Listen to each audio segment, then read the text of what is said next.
آج کی ویڈیو میں ہم the mystery of the silent town کے بارے میں بات کریں گے۔ یہ سب اس وقت شروع ہوا جب میاں اور اس کا خاندان ہفتے کے آخر میں چھٹی کے لیے روز ویل پہنچے۔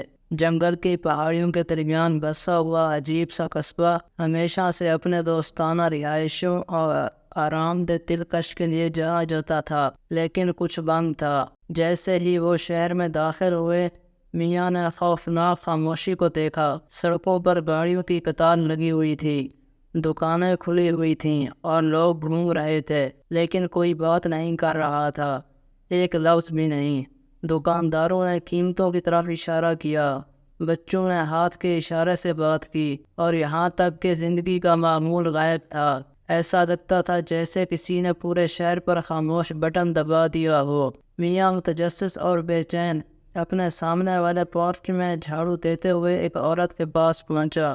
معاف کیجیے گا، کیا آپ جانتے ہیں کہ روزویل ان کہاں ہے؟ اس نے پوچھا، لیکن عورت نے صرف ایک اداس مسکراہٹ دی اور ایک لفظ کہے بغیر سرائے کی طرف اشارہ کیا۔ جب میاں اور اس کے والدین سرائے میں داخل ہوئے، خاموشی ناقابل برداشت تھی۔ اس نے سرائے سے پوچھا کہ کیا ہو رہا ہے، لیکن اس نے صرف سر ہلایا، ہونٹ مضبوطی سے بند تھے۔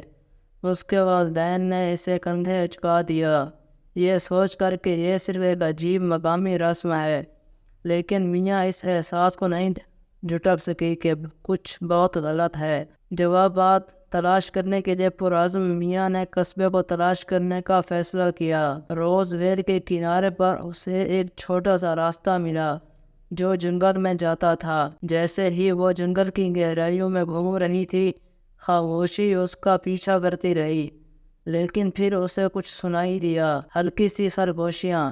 پہلے تو اس نے سوچا کہ یہ ہوا ہے، لیکن آوازیں صاف ہوتی گئیں اور اسے جنگل کی گہرائیوں میں جانے کا اشارہ کیا۔ وہ سرگوشیوں کا پیچھا کرتی رہی، یہاں تک کہ وہ ایک پرانے ٹوٹے پھوٹے گھر میں پہنچ گئی۔ سرگوشیاں رک گئیں اور گھنٹوں میں پہلی بار میاں نے کسی کو اونچی آواز میں بولتے سنا، وہاں اندر مت جاؤ۔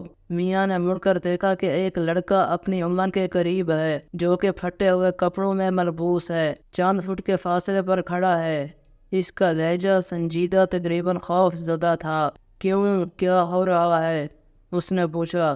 آخرکار ایک اور آواز سن کر تسلی ہوئی۔ قصبہ ایک لعنت کی زد میں ہے، لڑکے نے وضاحت کی۔ اس کی آواز دھیمی اور فوری ہے، یہاں بہت پہلے ہونے والی کسی چیز کی وجہ سے کوئی نہیں بول سکتا۔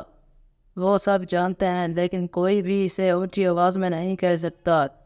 ورنہ میاں کا دل دھڑکنے لگا۔ ورنہ کیا؟ لڑکا ہچکچایا، اس کے کندھے کو دیکھ رہا تھا جیسے ڈرتا ہے کہ کوئی سن رہا ہو۔ ورنہ وہ غائب ہو جائیں گے، بالکل میری بہن کی طرح۔